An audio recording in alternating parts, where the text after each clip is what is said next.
नमस्कार, आप देख रहे हैं देश प्रदेश और मुंबई के दादर इलाके से सेना भवन के सामने से मैं हूं पूजा भारद्वाज और मेरे साथ दिल्ली से मेरे सहयोगी सौरभ शुक्ला भी बने हुए हैं।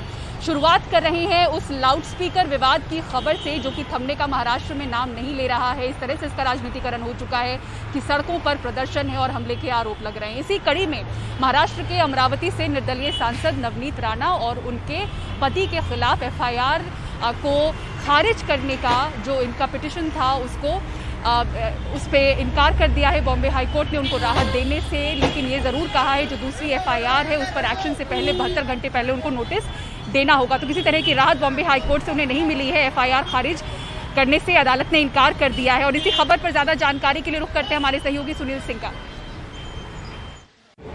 मुख्यमंत्री उद्धव ठाकरे के निवास के सामने हनुमान चालीसा पढ़ने की जिद करने वाले सांसद नवनीत राणा और उनके पति विधायक रवि राणा को आज बॉम्बे हाईकोर्ट से भी झटका लगा। उनके खिलाफ दरअसल 2 मामले दर्ज किए गए। एक तो समाज में तनाव उत्पन्न करने का और राजद्रोह का मामला लगाया गया जिसके तहत दोनों गिरफ्तार हैं, वो जेल हिरासत में है फिलहाल और उसकी जमानत अर्जी पर 29 अप्रैल को सुनवाई होनी है। दूसरा एक मामला दर्ज किया गया था सरकारी काम में बाधा डालने का, जिसको खारिज करने की बॉम्बे हाईकोर्ट में उन्होंने अर्जी दी थी। लेकिन आज बॉम्बे हाईकोर्ट में सुनवाई हुई जिसमें अदालत ने उनकी अर्जी को खारिज कर दिया और ये कहा कि उनके ऊपर मामला दूसरा जो है वो बना रहेगा। हाँ, जब कोई कार्रवाई करनी होगी पुलिस को तो 72 घंटे पहले उन्हें नोटिस देनी होगी। लेकिन जो बड़ी बात उसमें कही अदालत ने वो ये कही कि बड़ा पद बड़ी जिम्मेदारी के साथ आता है। क्योंकि दोनों जनप्रतिनिधि हैं, इन्हें बहुत ही जिम्मेदार व्यवहार करना चाहिए था। लेकिन इनके आचरण से कहीं ना कहीं ऐसा लग रहा है कि कानून व्यवस्था कहीं ना कहीं भंग हो रही थी। तो पुलिस ने जो किया है वो सही किया है, इसलिए ये FIR बना रहेगा। हाँ, गिरफ्तारी के पहले जरूर कुछ भी कार्रवाई जो करनी होगी तो इसके पहले उन्हें 72 घंटे की नोटिस देनी होगी। तो आज के इस फैसले से कहीं ना कहीं राणा दंपति को बड़ा झटका लगा है। मुंबई से कैमरामैन संजय मंडल साथ सुनील सिंह, NDTV इंडिया के लिए।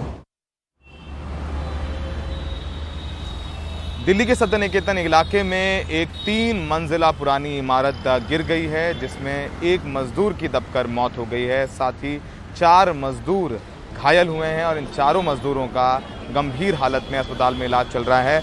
आपको बता दें कि दिल्ली पुलिस, NDRF और दमकल विभाग मौके पर पहुंच के राहत बचाव में जुटा हुआ है और उन्होंने बचाव अभियान पूरा कर लिया है। इस पर ज़्यादा जानकारी दे रहे हैं हमारे सहयोगी मुकेश सिंह सेंगर। दिल्ली के सत्य निकेतन इलाके में जो 3 मंजिला इमारत गिरी थी उसमें अब रेस्क्यू ऑपरेशन पूरा हो चुका है। मैं आपको दिखाऊं, यही वो 3 मंजिला इमारत है जो आज दोपहर में करीब 1:30 बजे पूरी की पूरी इमारत गिर गई थी। और ये इमारत काफी पुरानी थी, इसमें निर्माण कार्य चल रहा था और उस वक्त यहाँ पर 5 से 6 मजदूर काम कर रहे थे। मलबे में 5 मजदूर दब गए थे। जैसे ही इमारत गिरी तुरंत दिल्ली पुलिस, NDRF और दमकल विभाग को इस बात की जानकारी दी गई और सभी की टीमें मौके पर पहुंची। आप देखें कि NDRF ने काफी स्मार्टली ये पूरा रेस्क्यू ऑपरेशन चलाया जिसमें सभी मजदूरों को इस मलबे के अंदर से निकाल लिया है। आप देखें कि सामने जो ये पूरा लेंटर का स्लैब गिरा हुआ था उसमें NDRF के लोगों ने ड्रिल करके एक होल किया, एक रस्सी को अंदर ले गए और फिर धीरे धीरे एक एक करके सभी मजदूरों को बाहर निकाल लिया है। ये जो पूरा मलबा है अभी पड़ा हुआ है, लेकिन एक राहत की बात यह है कि इसके अंदर जितने भी मजदूर थे सभी को बाहर निकाल लिया गया है और सभी को पास के अस्पतालों में भेजा गया है, वहां पर उनका इलाज चल रहा है। ये जो पूरा इलाका है सत्य निकेतन का, ये दक्षिणी दिल्ली में है और यहाँ पर कहा जा रहा है कि जो इस बिल्डिंग के मकान मालिक हैं वो इसमें निर्माण कार्य करवा रहे थे। हालांकि MCD ने इस इमारत को पहले ही डेंजर घोषित कर दिया था और 31 तारीख को एक नोटिस भी दिया था, लेकिन उसके बाद भी यहाँ पर निर्माण कार्य चल रहा था और निर्माण कार्य चलते वक्त दोपहर 1:30 बजे ये पूरी इमारत जमींदोज हो गई और इस मलबे में 5 मजदूर दब गए थे। लेकिन यहाँ पर NDRF के लोगों ने काफी स्मार्टली ये पूरा रेस्क्यू ऑपरेशन चलाया और इस छत के स्लैब में एक बीच में ड्रिल करके होल किया और होल से सभी लोगों को निकाला। एक मजदूर रस्सी पर चढ़कर ऊपर आ गया था अंदर मलबे के अंदर से, उसको निकाला गया और बाकी लोग इस होल से निकाल लिए गए। तो सभी घायल जो मजदूर हैं उनको अस्पताल भेजा गया है। NDRF के जो डॉग स्क्वाड में जो डॉग हैं उनके जरिए पूरे मलबे में उनको घुमा करके देखा जा रहा है कि अभी मलबे में कोई तो नहीं है, क्योंकि ऐसी भी आशंका थी कि मलबे में कुछ और लोग हो सकते हैं। हालांकि जो यहाँ पर काम करने वाले मजदूर थे, उनमें कुछ मजदूर पहले निकल आए थे। उनका ये कहना था कि केवल 5 लोग ही अंदर हैं। उन सभी 5 लोगों को निकाला गया है, लेकिन फिर भी एनडीआरएफ के अधिकारी यहाँ पर देख रहे हैं कि कहीं कोई और तो नहीं है। तमाम जो मलबा है उसको उठा करके देखा जा रहा है कि अंदर कोई और तो नहीं फंसा हुआ है, और इस तरह से पूरे इस मलबे की जांच की जा रही है। ये जो पूरा इलाका है आप देखें, ये डॉग स्क्वाड है, एनडीआरएफ का डॉग स्क्वाड, जिसके जरिए ये देखा गया, ये सुनिश्चित किया गया कि मलबे के अंदर कोई है तो नहीं। अब यहाँ पर जो अधिकारी हैं वो देख रहे हैं कि कहीं कोई और तो नहीं फंसा हुआ है। हालांकि जो लोग अंदर से निकले हैं और जो लोग आसपास थे, उन्होंने यही कहा कि केवल 5 लोग थे और सभी 5 लोगों को निकाल लिया गया है। नई दिल्ली से कैमरामैन सुधीश राम के साथ मैं मुकेश सिंह, एनडीटीवी इंडिया।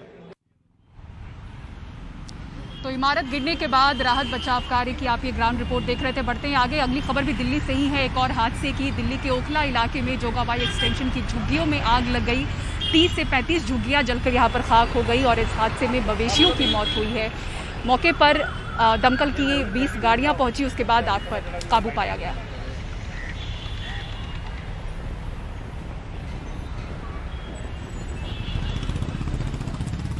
पहले हिजाब, फिर अजान और अब बाइबल। दक्षिणपंथी हिंदू संगठनों ने दक्षिण भारत को प्रयोगशाला बना लिया है।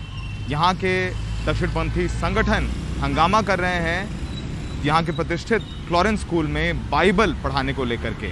हमारे सहयोगी निहाल किदवई की ये रिपोर्ट देखिए। हिजाब मामले पर स्कूल की डेवलपमेंट कमेटी के दिशा निर्देशों का सख्ती से पालन करने की वकालत करने वाले दक्षिणपंथी हिंदू संगठन क्रिश्चियन स्कूल में बाइबल पढ़ाए जाने के खिलाफ खड़े हो गए। इस मामले में यह संगठन स्कूल डेवलपमेंट कमेटी के फैसले से सहमत नहीं। भारत का स्कूल या भारत का कोई भी एजुकेशन सिस्टम वो संविधान के आधार पर चलना चाहिए और भारत के एजुकेशन एक्ट के अनुसार चलना चाहिए। यहाँ पर आप किसी बच्चे को कह रहे हैं कि नहीं आपको बाइबल पढ़ने के लिए मिलेगा या बाइबल आप पढ़ना है, तो फिर वहाँ पर जो एडमिशन दे रहे हैं वो अन्य धर्मीय बच्चों को क्यों दे रहे हैं? आपका ईसाई स्कूल है, वो ईसाइयों के है, तो ईसाइयों के लिए रखिए। तो ये छोटे बच्चों के मन को प्रभावित करके उनको कन्वर्जन के जाल में लाने के लिए जो प्रयास चल रहा है, इसके लिए हमारा यहाँ पर इसका विरोध है। 1914 में बना क्लेरेंस हाई स्कूल बेंगलुरु के प्रतिष्ठित स्कूलों में से है। दाखिले के आवेदन पत्र पर साफ लिखा है कि यहाँ बाइबल पढ़ाई जाती है और जो अभिभावक या छात्र इससे सहमत हैं वो ही यहाँ दाखिला लें। We are aware that some people in society कुछ लोगों को हमारे स्कूल की एक पॉलिसी पर एतराज है। हम अपने वकीलों से सलाह मशवरा कर रहे हैं। हम देश के कानून से प्यार करते हैं और इसके दायरे में बंधे हैं। हम ऐसा कुछ नहीं करेंगे जो कानून का उल्लंघन हो। we will follow their advice in keeping with the law of the land. School में बाइबल पर रोक से पहले इसी हिंदू जन जागृति समिति ने हलाल मीट के बहिष्कार की मांग की थी। बजरंग दल और विश्व हिंदू परिषद ने मंदिर परिसरों और धार्मिक मेलों से गैर हिंदुओं की दुकानें हटाने की मुहिम छेड़ी। प्रमोद मुतालिक की श्री राम सेने ने हनुमान मंदिर के बाहर एक मुस्लिम तरबूज कारोबारी की दुकान तोड़ दी। अजान को लेकर भी ये संगठन सड़कों पर आ चुके हैं। लव जिहाद के नाम पर दक्षिण कन्नड़ा जिले में हिंसा आम बात है। अगले साल कर्नाटक में विधानसभा के चुनाव हैं। बेरोजगारी और महंगाई के बीच मुद्दे तलाशती बीजेपी पर सांप्रदायिक ध्रुवीकरण का आरोप लग रहा है। येडियुरप्पा के उत्तराधिकारी मुख्यमंत्री बसवराज बोम्मई की पकड़ आरएसएस और पार्टी पर वैसी नहीं है जैसी येडियुरप्पा की हुआ करती थी। ऐसे में नेताओं के साथ साथ छोटे बड़े संगठनों में भी मौके का फायदा उठाने की होड़ लगी है। हालात तेजी से बिगड़ रहे हैं।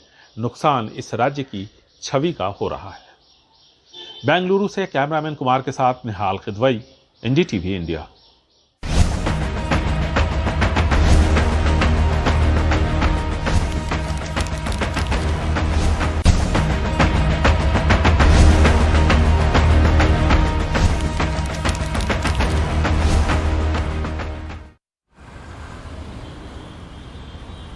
देश प्रदेश में ब्रेक के बाद आपका स्वागत है। सुप्रीम कोर्ट ने दिल्ली के सरोजनी नगर इलाके में 200 झुग्गियों को तोड़ने पर रोक लगा दी है।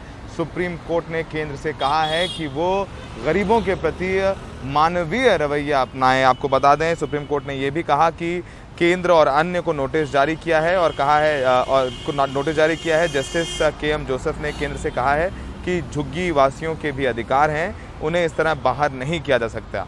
उनके पास मौलिक अधिकार हैं जिनका उल्लेख आपके द्वारा उद्धृत कानून में नहीं किया जा सकता है। इस मामले की अगली सुनवाई 2 मई को होनी है।